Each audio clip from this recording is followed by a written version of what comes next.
In Genshin Impact, with the release of Nod Krai, a new type of elemental reaction has been introduced: lunar reactions. When you have a Nod Krai character in your party, certain reactions will be converted to a lunar reaction. With Nefa's release in 5.8, we were introduced to Lunar Charged. Now in 6.0, we have another type of reaction: Lunar Bloom. And with Lunar Bloom, we're also introduced to our first Dendro character since 5.0. Since she was first teased in the Nod Krai preview back in 5.7, I knew I needed to do a challenge with her. It's been 2 months since then, and so finally, it's time to put her to the test.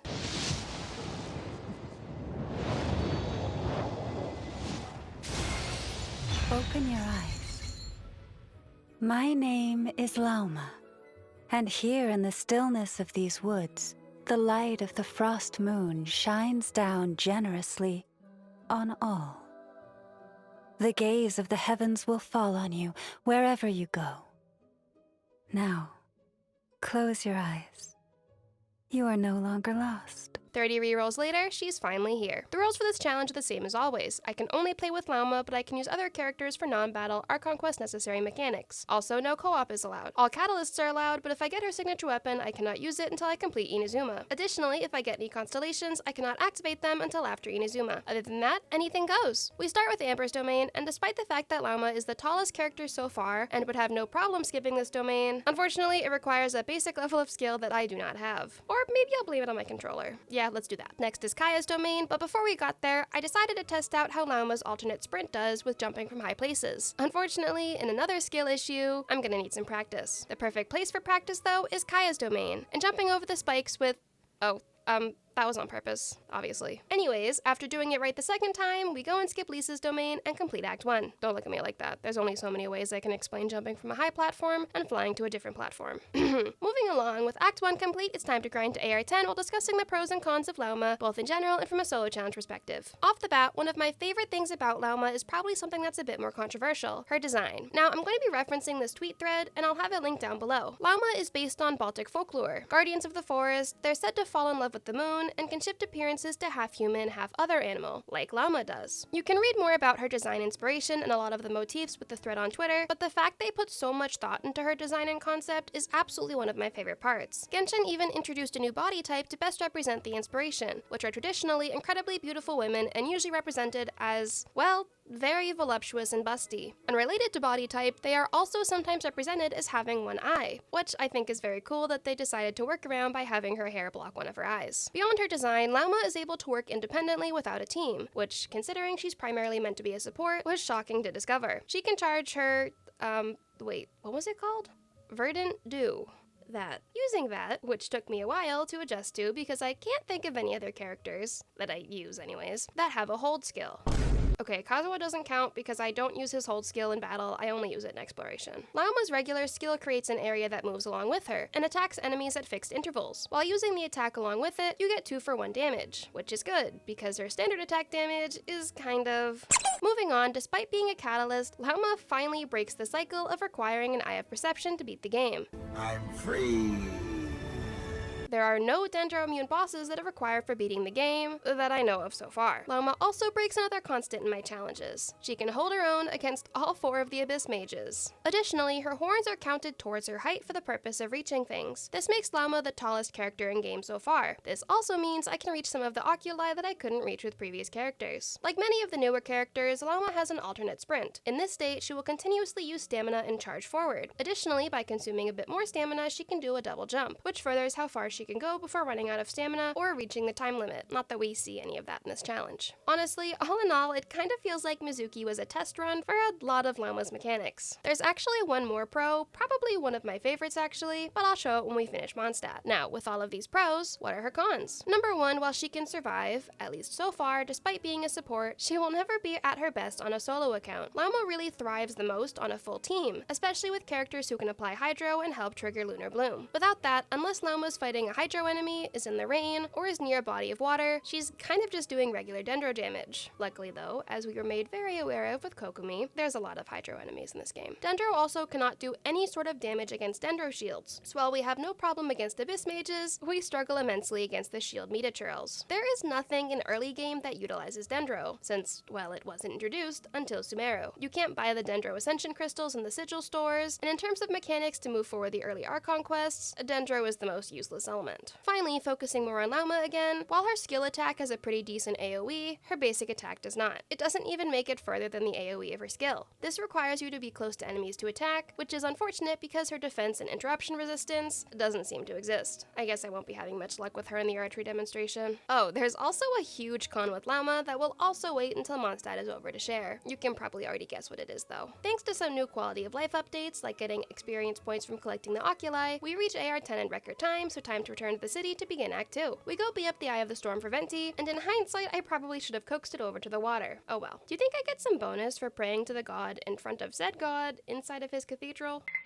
After escaping the knights, we join Diluc and Jean to go break into the Fatui hideout. You know, thinking about it, why did we get 2 trials with Diluc in early story? We get him for a story quest, and we get him now. Mind you, the boss of this domain is Pyro, so having a trial Diluc instead of, I don't know, trial Jean really makes no sense. Especially considering Jean is the only playable character who helps us during the events of the Mondstadt Archon quest that doesn't get a trial until her story quest, at AR34, after doing Klee's story quest. I mean, we even get a trial Venti. Moving on, we return the lyre to Venti before going to collect some tears. Up first is the Ruin Guard, and it literally puts up no fight. Maybe it was too entranced by Lauma's beauty, or maybe it hurt its knees when it tried to jump. I know how that feels. Well anyways, after collecting the first 2 tears, we make our way to the domain for the last tier. Watching this back gave me secondhand embarrassment because I did eventually figure out her jumping, but at the beginning, it took a lot. So the first chat section means it's time to share a fun announcement. I have officially opened an art contest. I am so excited. I've been wanting to do this for months, and I finally got everything together and ready. It's a $700 prize pool, and I'll show off the entries and announce the winners of the live stream on my birthday in December. This card website I made for the contest is in the description, so if I have any artists watching this, be sure to go check it out. With the tears collected, we try, and fail, to soothe Devon with some music, which wraps up Act 2. We unlock daily commissions, and unfortunately, one of the first commissions is always a Crisis of Shields. Luckily, similar to the Ruin Guard earlier, the Shield Meter Churl and the Hilly Churls don't seem that willing to fight, and I'm able to deal with them with minimal effort. Likewise, the other commissions were no issue, so we make our way to Liyue. And finally, we can reach this oculi normally. Honestly, a huge win. On our way to Liyue Harbor, we hit AR15, and honestly, I briefly forgot oculi give experience points now. I can't believe we're seeing solar run power creeps in real time. We make it to Liyue Harbor, meet Liyue Catherine, and I'm reminded I can't buy Dendro slivers from either shop. Okay, converting them it is. Once that's done, we level Lauma up to 40, and after completing some missions in the book, we hit AR16, unlocking co-op. While co-op isn't allowed in these challenges, I do like looking at the bios people have when I first unlock it. Okay, maybe I'll stop reading them. Moving along, I make my way over to the Liyue weapon material domain to level up the Emerald Orb. At least it doesn't require anything from the domain I can't access in Mondstadt. I gotta say, being able to use fragile resin to get 3 times the experience is such a game changer in early game grinding. After leveling up her weapon, I decide now's as good of a time as any to start Kaya's story quest. Per usual, I only do as much of the quest as needed to prevent him from blocking finishing the Archon quest later before going and starting Amber's quest. Luckily, with Amber, you only have to start the quest, whereas with Kaya, you have to do the whole first section. Though with Amber's storybook scene, it's basically the same amount of time. I opt to return to the weapons domain to grind for experience, and after hitting AR17, I decided to instead work on the Adventurer's Handbook until I made it to AR18. Time to return it on Winery for Act 3. The first enemy for Act 3 is a Hydro Abyss Mage, which has caused me problems in many challenges, but this time actually worked out well since I could finally utilize Lunar Bloom in battle. I can't believe I'll finally have a good time fighting the Hydro Abyss Herald once we get to the Dainsleif Quests. Unfortunately, before we can even enter Stormterror's lair, we have to fight another Shield Meter Churl, which basically means just standing and waiting for it to attack so we can have an opening. Inside Stormterror's lair, it's finally time to unlock the 3 seals. I really need Genshin to start optimizing the models for older characters. It doesn't even look like they're from the same game. Okay, have these always been here? I have genuinely never seen one of them before.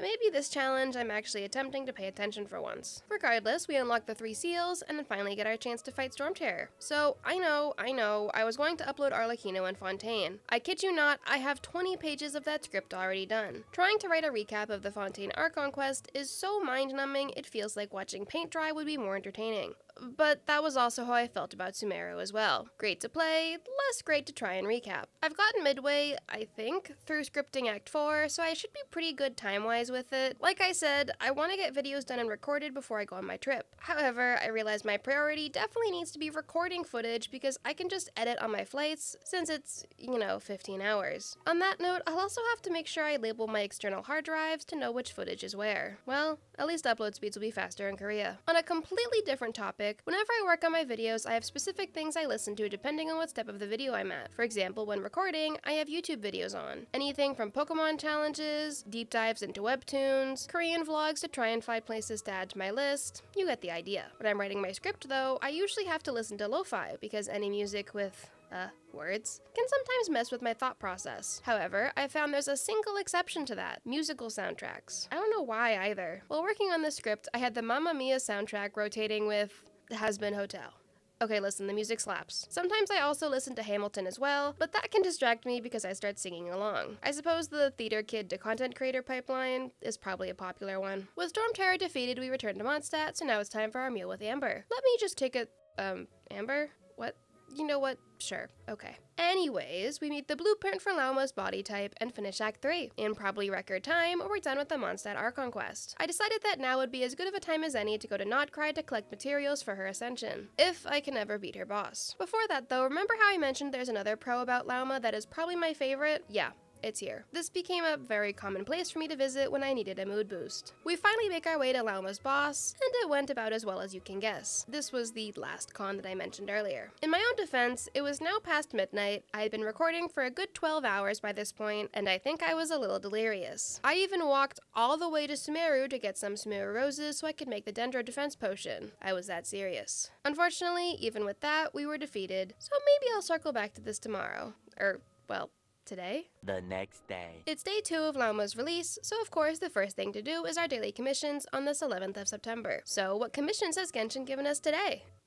Oh, Well, I'll try to minimize the casualties. Lucky for the hilly trails, I don't have my gliding license yet. After completing my commissions, I opted to ignore Lauma's boss for a while and instead utilized the handbook to level up. I mean, I don't really need to worry about leveling her up until Act 3 of Liyue. Right? Wait, that's so cute. He just wants to watch the sunrise. That would be mean if I beat him up here. I'll just leave him be. Once I got most of the handbook missions done, I returned to Nod Krai to try to collect pearls that Lauma needs to level up. And shocking nobody, I got pulled into a world quest. At least it was worthwhile. Eventually, in an incredibly cool way, we reach AR-23, and after thanking the moon goddess by leveling up her statue, we return to Liyue Harbor to begin Act 1.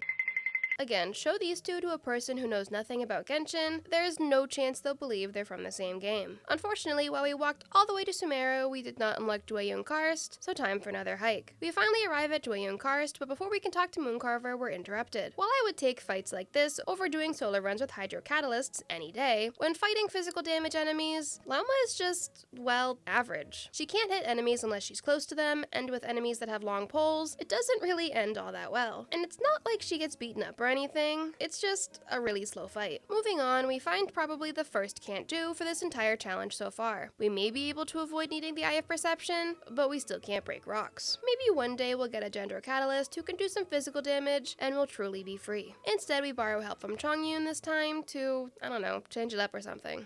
Someone has definitely cooked your— But apparently it wasn't us, because none of these dishes look like what I just made. I made jewelry soup, mora meat, and meat rolls. And this is, well, not that. Groceries are expensive, you know? Anyways, the good news is we were able to jump to the other platform and skip Cloud Retainer's domain the first time.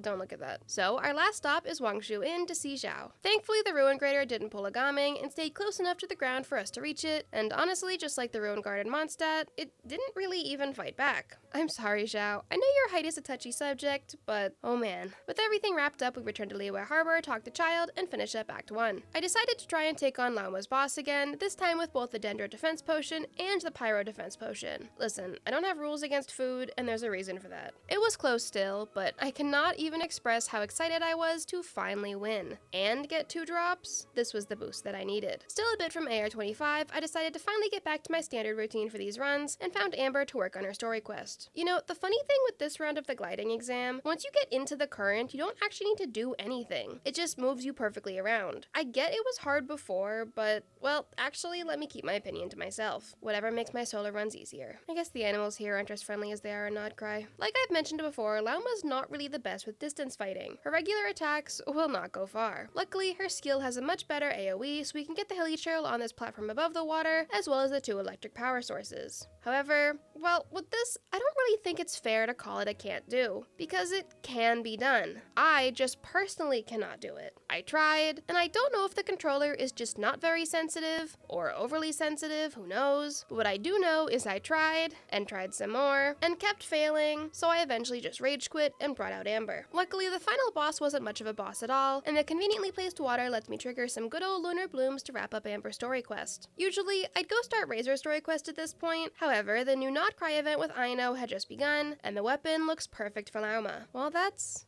quite an intro. This might be the greatest thing that Genshin has ever introduced. Please let me have a permanent army of tiny robots. I've done virtually nothing in Nod Krai story-wise, but oh my goodness, I would do anything for Aino. She's so adorable. I'll show this event in my next Archons Only video, but before long, I had the weapon. With a new weapon, I returned to Mondstadt, and after another day of daily commissions, I decided to go start Razor's story quest. However, as soon as I did, I hit AR 25. Well, I guess I'll circle back to this later. Instead, we return to Liyue and begin Act 2. Amber helped us light rocks on fire, we thankfully had an easy time in Madame Ping's teapot, and then we went and fought some treasure hoarders. That's it. That's Act 2. Listen, I'm not going to just outright skip it, but there's only so many ways I can talk about the errands. With that brief interlude, we can now return to our real task, Razor's story quest. What I want to know is, when will Genshin add the Cryo-Dendro reaction into the open world? Why is it only in the Imaginarium Theater? Cryo across the board ends up being probably the most frustrating enemy behind physical and Dendro runs, or shield metaturals, because there's not much of an elemental reaction to gain. Luckily, there isn't a huge amount of required cryo enemies, but like, why does it exist in the theater and not in the open world? Regardless, with Razor's story quest complete, I made the fatal error of going and running the Ascension domain. Should I have beaten her boss until I got more level up materials? Yes. Did I? No. Will I face the consequences later in this video? Also yes. But that can be a problem for future Ren. So whenever I have to write these like chatting sections, I inevitably go lay in bed, because I don't know, my brain works better that way. But oh my gosh, the weather has been so dreary and rainy, and it's made it so hard to do anything. That said, as much as I love fall and all the colors and stuff, I am so excited for winter. I love the snow, I love looking outside and seeing it snow or seeing snow stick to the trees. Unfortunately, the blizzards of my childhood don't really happen much anymore, but there's always a chance. It's funny because while most people tend to struggle with motivation in the winter, be it from the cold or lower hours of sunlight or because of seasonal affective disorders, I am the exact opposite. I am so motivated and able to work in the winter, you know, as long as I don't have to wake up before sunrise. I even started putting on Christmas lo-fi while working, and already changed my desktop to be this snowing Miku theme one that I absolutely adore. It's not like I'm overly obsessed with Christmas, which I mean I am, but I also respect there are other holidays in the fall, but I don't know, maybe it's because snow is brighter that it makes me feel more motivated, who knows. Okay, with the world level increase, I've still got a ways to go until AR 28, so let's go start Diluc's story quest. Somehow, in the middle of this, Hertha disappeared. Maybe this was the prelude all along to Paralogium. The nice thing with Lauma is being able to skip part of Diluc's domain and avoid having to fight the shield metaturl. Ah, right. The illusion of free choice. Many such cases in this game. Anyways, after that strange series of events, we take a pit stop shopping in Liyue for Diluc before going and fighting the final round of enemies. While Lauma has an easy time with the Hydro enemies, as I've mentioned before, the Cryo enemies aren't as enjoyable. They obviously aren't nearly impossible, like trying to fight Hydro mages with Kokomi, but it's not exactly fun. Regardless, we wrap up Diluc's story quest, and the next day, after a round of daily commissions, we reach AR 28. Unfortunately, Lauma can't jump far or high enough to reach the platform, so instead we have Aoife shoot the pinwheel, because sure. So when we fought the treasure hoarders here earlier, it rained, which made my life so much easier and allowed Lauma to trigger Lunar Bloom. Unfortunately for this fight, it was a clear blue sky, so slow and steady was the motto. After meeting with Ningguang, we skillfully dodged the Fatui agents before meeting up with Zhongli. At first, I thought I was being super big-brained by going over to the water to try and trigger Lunar Bloom, but all that did was apply wet to me and make it more easy to freeze me. I still found this preferable to fighting them with Kokomi or Mizuki, or Skirk for that matter. Finally, it's time to reunite with our good pal Child. I think the toughest part with Lauma is you have to stay close to the enemies when fighting, and that's not really ideal when you don't have a shield, and you're like me and can't dodge to save your life. As per the tradition, since, 2 videos ago, let's talk about what Ren's watching, or reading. So recently I started and finished the webtoon I Shall Master This Family, also known as I'll Be the Matriarch in This Life. I read all 160 chapters of the webtoon, and then read the rest of the story in light novel format. Listen, when I get into something, I get really into it. I really enjoyed it. obviously, and decided to start reading why Raeliana ended up in the Duke's mansion. I've already seen season 1 of the anime, but I never read the story, so I don't know what happens beyond that. Speaking of anime, I started watching Hotel Inhuman, and I really like it. Otherwise, I've been kind of just watching YouTube, or working. Not really much room for anything else. I've mentioned before that I'm trying really hard to get ahead of videos for when I go on my trip, but also for when I come back because I will be absolutely exhausted and need at least a week to do nothing but sleep. So I figure I can prepare for that too. If I can get videos ready to go through mid-November, I'll be pretty set, and then you guys will get a lot of content. A win-win, truly. We've got one final task for Liyue, the defense from Mos Eisley, but we've seen in the past how easy it is to do this, so I don't really even need to try. It was at this moment that he knew. He f***ed up. So apparently you can die in this. Ask me how I know. I was so sure that you couldn't die that I wasn't really putting much effort in. That was my bad. Wait, why are we back in the harbor? Oh my god, you have to walk all the way to that guy. I love that Liyue Harbor is actively under attack by a god, and we just have to go be like, hey, real quick, can we buy the moon? Maybe they didn't put much effort into how to get back to the Liyue battle because I might be the only person who's ever died and needed to restart. Well, after that awkward lapse of judgment, we managed to save Liyue Harbor, witness the rite of parting, sort of, and finish Act 3. Moving straight into the Dainsleif Quests, the first and most glaring thing I noticed is, man, these two look like they're in a competition for who looks the most out of place in this Mondstadt bar. Luckily, Lauma makes the domain look easy, and I am finally thankful that Genshin puts Hydro enemies everywhere in the Archon quest. What a quick turnaround from Kokomi only, huh? You know what would be a really cool Dendro catalyst mechanic? If they shot seeds.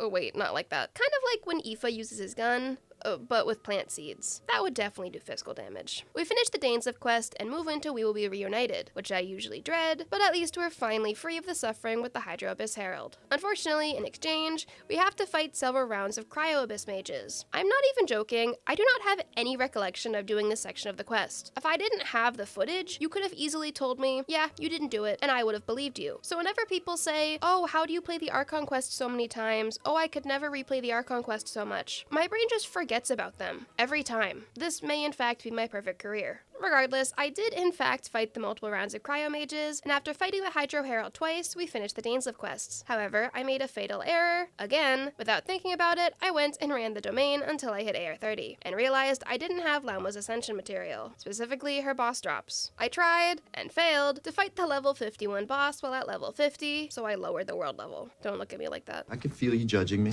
I forgot you can't increase the world level again for 24 hours, but I figured there's not too many fights that occur in the first act of Inazuma plus the story quests, so I'll prioritize those, and then once 24 hours pass, I can revert my world level. After lowering the world level, I did manage to collect the level up materials, and in hindsight, if I wanted to keep the difficulty to normal, I could have just not ascended her, but honestly don't ever expect me to think critically about anything in these challenges ever. After I got her materials, I did in fact ascend and level her up, before returning to Liyue to start the Inazuma prologue. As we all know, there's not really a lot that occurs within the prologue quest. Of the 3 fights in the prologue that we actually fight, one is entirely against slimes, which I can just trigger Dendro reactions because none of them are Dendro slimes, thankfully. One fight is against some treasure hoarders, and one fight is literally in the water, so it lasts about 10 seconds. Maybe. Moving into Act 1. I admittedly felt a little bad that the transport mission would have Lauma being overleveled for the enemies. However, even if she wasn't, she probably would have had no problem because the enemies are all surrounded by water. So she was able to trigger Lunar Bloom, charge up her hold skill, and turn the enemies into dust. And the transport balloon didn't even start smoking. We make it to Inazuma City and... Adam Sandler? What are you doing here? Waiting for them to play Gangnam Style. Okay, finding playable characters in the wild with the new permanent event is definitely going to throw me off. But don't get me wrong, I love it. It's so needed. Now just give me the chance to see a Wanderer in Albedo. We get through most of the 3 trials for Ayaka, until Yaimiko prevents us from moving forward. Ironically, my main account has been trapped by Yaimiko's story quest for years now, because I just never got around to finishing it, so it's fitting, I think. Have we even met her yet in-game? No. Does that matter? Obviously not. Okay, I need to go wash my brain out with soap. I'm sorry, why does Ether look like... Never mind. This is a family-friendly channel. After our brief interruption, we meet Yaimiko for the totally first time, and return to Inazuma City to help break Master Matsukatsu out of prison. I've shown this domain in pretty much every video, so I think I'll change it up and skip it here. Besides, she's overleveled, so you won't know how it's going to be. We wrap up Act 1 and immediately go outside to start Ayaka's story quest. Similar to the transport mission in Act 1, the enemies are surrounded by water and very underleveled, so it wasn't anything to write home about. I think the most tragic part of this is what I do remember vividly is how many times to knock. 147. I don't know if my brain is like, LOL, it's close to 127, like, NCT, or if it's similar to when you work in retail and eventually memorize codes like PLUs or something. People who have never worked in retail will have no idea what I'm talking about. People who have probably already know what 4011 means. If only that served me any purpose in life. We finish Ayaka's story quest and move straight into Yoimiya's story quest. Still a few hours until I can revert the world level, but it's fine because the only fight in Yoimiya's story quest ends up occurring in the rain. And while Cryo is always far more effective in the rain.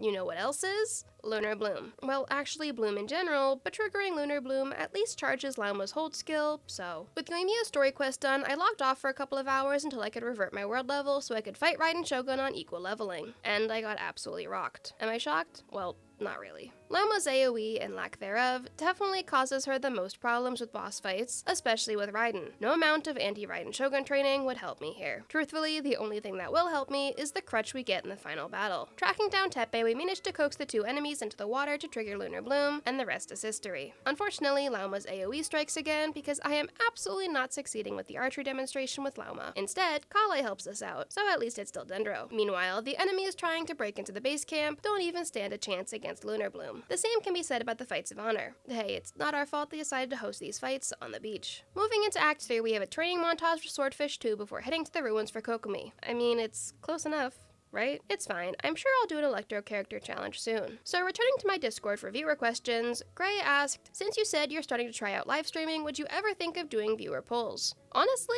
I actually wonder how that works. I've always thought it was like against Genshin TOS. I mean, it must not be because a ton of major content creators do it. But I mean, if it is allowed, it would be a ton of fun to do in the future. I'll just have to make sure it won't risk breaking anyone's accounts. But on the topic of streaming, I do have more to say about that shortly. Sorry, Teppei, I don't have Lauma's C1. No healing for you. In the strangest turn of events, the biggest obstacle I faced in Act 3, and probably Inazuma in general, was the Delusion Factory. It was partially my own fault. I didn't bring any healing foods, but the primary issue was the whole revive from a previous point. That doesn't even work here. I don't know when Genshin introduced this, because I don't think it was here in the beginning, but with most domain story quests, you can get revived up to 10 times from a previous location or the beginning of a certain phase. I admittedly don't utilize this all that much, so I'm not good with knowing much about it, but it's there, and usually it works great. However, in this domain, I couldn't re-enter the final room, and had to completely restart the domain. I decided this time I would go back into the city and make some healing foods, and the second time was definitely the charm. The two bosses in the final room didn't even have long enough on the field for me to hear them finish talking, which is fine because the only one I want to hear talking is Scaramouche. The anti-Raiden Shogun training actually ends up being the most irritating fight of Inazuma because of the multiple shield metaturals. I guess I'll never be free of nightmare enemies and solo runs. Slightly less annoying, but still annoying, is the Kujo clan. Being indoors, there's no way of triggering any elements, so we're just stuck with whatever damage Lauma can do by herself against physical enemies. The good news is Lauma's AoE actually ends up being a bit of an advantage in this fight, and I think she took less time than Kokomi or Mizuki, which, I mean, the bar is 6 feet under, but hey, small victories. So if you aren't in my Discord server, you may have missed that I did my first stream. Sort of. I streamed with pulls from Mulandi's weapon on that solo account. Spoiler alert, streamer luck is crazy. From that though, I found out a couple of things. First, I really like streaming. I was definitely awkward and obscenely nervous, but my new mic is insanely good at reducing background noise, and my internet survived, which was my biggest concern to be honest. I recently commissioned an artist I love for a PNG tuber, which if you haven't heard of them, they're kind of a step down from VTubers. PNG tubers are static visual novel style sprites that can blink and the mouth will open and close when talking. It doesn't face track like a VTuber model does, but I think it'll be perfect to help me get used to streaming, interacting with the chat, and playing games at the same time. I learned very quickly that I am awful at talking and paying attention to my game, so I died a lot because I was prioritizing interacting with the chat. At least with a PNG tuber, I won't need to balance all of that alongside face tracking. I imagine once I get really comfortable streaming, I'll be able to introduce a proper VTuber model, but they are understandably very expensive and will likely not be introduced until I pass 100,000 subscribers when I can directly use YouTube to fund it. And don't worry, I plan to stream both on YouTube and Twitch. I like the idea of Twitch allowing me to have a secondary source of income instead of most of my income coming directly from YouTube, but I also know my audience is primarily here on YouTube, and it would be kind of insane for me to not utilize this platform for streaming. However, any streaming will definitely wait until I return from Korea in November. But anyways, like I said, I commissioned an artist I really love for my PNG tuber. I've been watching her VGen for so long waiting to get one from her, and finally I was like, you know what, let me just DM her and see when she'll open her waitlist. And then she was like, oh, I can open it for you now. I nearly shed tears. I was So excited. I got the sketches back recently, and it's truly everything I could hope for and more. With Senora defeated and the crutch from Yaimiko that lets us beat the Raiden Shogun, we've completed the Inazuma Archon quest, so now it's time to head to the Chasm. I truly still thank my lucky stars that I don't have to do the Chasm Delvers quest anymore. That would have been absolutely horrific with all of the Catalyst characters I've done solo runs for. Unfortunately, the Black Serpent Knights don't apply Hydro, at least not to themselves, so I wasn't able to trigger Lunar Bloom against them. Unfortunate. To make up for it, I was able to very quickly beat up the Hydro Abyss Herald again. How did the fight against the Electro Abyss Selector go? It went fine, don't worry about it. While Lauma can defeat each round of Abyss Mages to varying degrees of efficiency, she cannot break the devices, so another can't do must be tallied. Oh wait, I don't really track the can't do's in this challenge. Well anyways, let's borrow Sayu. Thanks to Sayu, we can easily wrap up the Chasm quest. Oh, you thought we were done since it's the Chasm? Nah, time to go to the land of Dendro. Starting with, well, this video, new challengers are going to have part 1 be Mondstadt through Sumeru, and then part 2 will go as far as released currently with Nod Krai, whatever it ends up being. However, with Sumeru, there's not a lot of fights. As this entire video is gone, we'll be doing a lot of TLDR. The first obstacle of Sumeru is the Withering. Unfortunately, doing charged attacks is a little frustrating with Lauma. It's not really a huge deal, especially since this is the only time we deal with the Withering in the entire Archon quest. Just don't expect me to go clear out the other ones. Tighnari sends us to help Hypatia, which means the last fight we get until the very end of Act 1. While I was recording this, I actually started to edit the first part of the video because, like, what else am I gonna do when I'm recording Sumeru? So since anyone who's watching this far into the video is probably an enjoyer of my content, a wrench, if you will, I have a question. When I go to Seoul, I'll be vlogging for TikTok and YouTube Shorts, but I want to know if you guys would want to see full vlog videos or if I should just include clips in a longer exploration video for Archons only. I was thinking about just yapping about my trip in a feature film-length video for background noise, but I think it would be fun to do a couple vlog-style videos as well. I'm planning to make videos dedicated to going to the Genshin Cafe and the Genshin PC Lounge, but I haven't fully decided if I'll do long-form vlogs for the trip or just summaries in my background noise videos. Though, I suppose all of my videos are kind of background noise videos. Anyways, we finished the domain with Hypatia, and then, like I mentioned, don't have another fight until the very end of Act 1. Well, I guess you could count the fight where we use the knowledge capsule, but is that much of a fight? To be fair, the actual fight isn't much of a fight either. And just so we're on the same page, I didn't ascend Lauma to level 70, so she's showing similar abilities with Gaming that the higher the level, the better she does. We finish Act 1 and jump right into Act 2. You all already know how this goes. Lots of thinking, lots of Sub-Zero festivals, and one singular fight at the end to take our anger out. Understandable, to be honest. Act 3 starts off equally slow, but at least we get one of the coolest Harbinger intros. The good news with Act 3 is we actually do have more fights than in Act 2. Though that doesn't say much. The first fight comes immediately after escaping from Dottore when we're ambushed by mercenaries. I'm realizing in writing my script for Sumeru that it isn't really a super long addition to these videos. The problem is that filming Sumeru takes an obscenely long time, even if I'm spamming through dialogue. I genuinely cannot comprehend how some people can do the entire game storyline quickly. Maybe I'm just not built for speedrunning. After the fight with the mercenaries, we lock in for absolute cinema. It took 3 betrayals for me to finally understand. Before meeting with Alhaitham and heading to the desert. You know, if you count the fights that occur in cutscenes, we actually get more fights in Act 3 than in Act 1 and 2 combined. Act 3 is wrapped up by fighting the Rift Hounds, and honestly, Lauma's skill worked surprisingly well in mostly dodging here. Might have been the only time it did, to be honest. We start Act 4, and the more I think about Act 4, the more I realize the length of Act 4 versus Act 5 is pretty much identical. The images that show how long Archon quests are tend to only factor in the dialogue scenes, and Act 5 is almost entirely dialogue scenes until the final battles at the end. Meanwhile, Act 4 is a lot of running around and follow the leader, and of course, walking to the other side of the desert.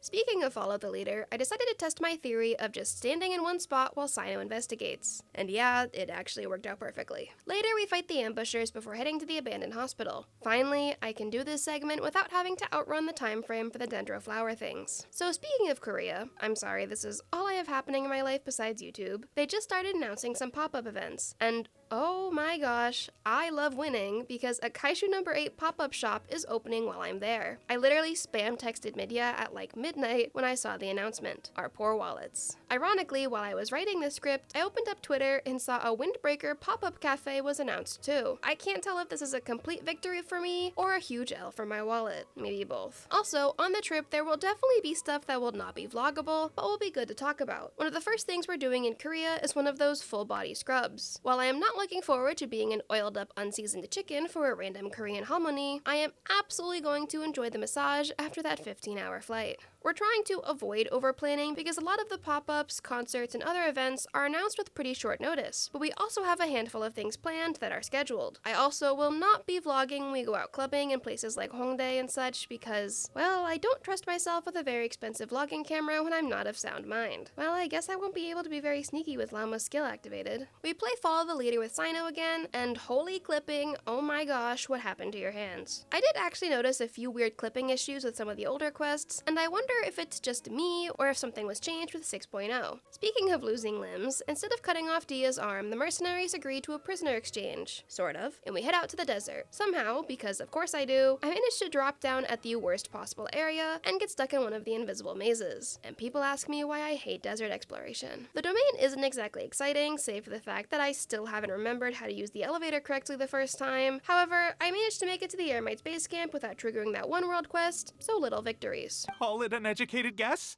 Hold on. Tepe? Why are you in Sumeru?